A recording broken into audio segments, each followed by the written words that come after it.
আসসালামু আলাইকুম। আমি আজকে আপনাদের সাথে ভীষণ মজার একটি বাজি রেসিপি শেয়ার করব।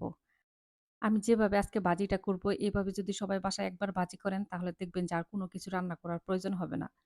শুধু এভাবে বাজি করলেই হয়ে যাবে। আর এভাবে বাজি করলে ২ প্লেট ভাত অনায়াসে খেয়ে ফেলতে পারবেন। আমি আজকে চাপা শুটকি মাছ দিয়ে সিম আর আলু ভাজি করব। আর আলু ভাজি করার জন্য প্যানের মধ্যে আমি দিয়ে দিব সয়াবিন তেল। তেলের মধ্যে আমি দিয়ে দিয়েছি থেতো করা রসুন আর দিয়ে দিয়েছি পেঁয়াজ কুচি আর কাঁচামরিচ। পেঁয়াজ, কাঁচামরিচ তেলের মধ্যে ভেজে নিয়ে দিয়ে দিয়েছি সামান্য একটু পানি। তো দেওয়ার পর আমি দিয়ে দিয়েছি স্বাদ মতো লবণ, 1/2 চামচ হলুদের গুঁড়া, ১ চামচ ধনিয়ার গুঁড়া আর দিয়ে দিয়েছি ২ চামচ শুকনা মরিচের গুঁড়া।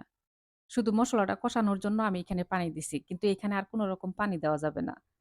তারপর আমি দিয়ে দিয়েছি ধুয়ে পরিষ্কার করে রাখা চেপা শুটকি মাছ। দিয়ে সেটা এখন আমি মসলা খুব ভালো করে কষাবো। মসলা তো কষিয়ে নেওয়া হয়ে গেছে। এখন আমি ধুয়ে পরিষ্কার করে রাখা আলু দিব। আলু আমি এখানে ছোট, ছোট যে আলুগুলা আছে না সেইগুলা দিলাম। আর এখন আমি দিয়ে দিব ধুয়ে পরিষ্কার করে রাখা সিম।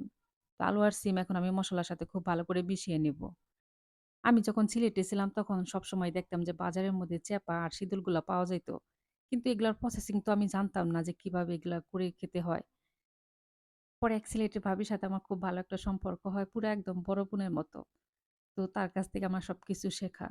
আর তারপর থেকে আমার কাছে এই চাপাগুলা এত মজা লাগে মানে আমার প্রিয় ভর্তা বলেন বা রান্না বলেন, পিঠা বলেন, চেপা দিয়ে যাই করি না কেন আমার কাছে ভীষণ ভালো লাগে। সিম আর আলু ভাজতে, ভাজতে দেখেন ঠিক এরকম আঁটালো টাইপের হবে। তাহলে দেখবেন যে বাজিটা দেখতেও ভালো লাগবে, খেতেও অনেক মজা লাগবে। সিম আলু ভাজা হয়ে গেছে এখন আমি উঠাই নিব। আর এরকম ভাজি করে গরম ভাতের সাথে খাবেন তাহলে বেশি ভালো লাগবে। ঠান্ডা ভাত দিয়ে কিন্তু তেমন একটা ভালো লাগবে না। সবাই ভালো থাকবেন। আল্লাহ হাফেজ।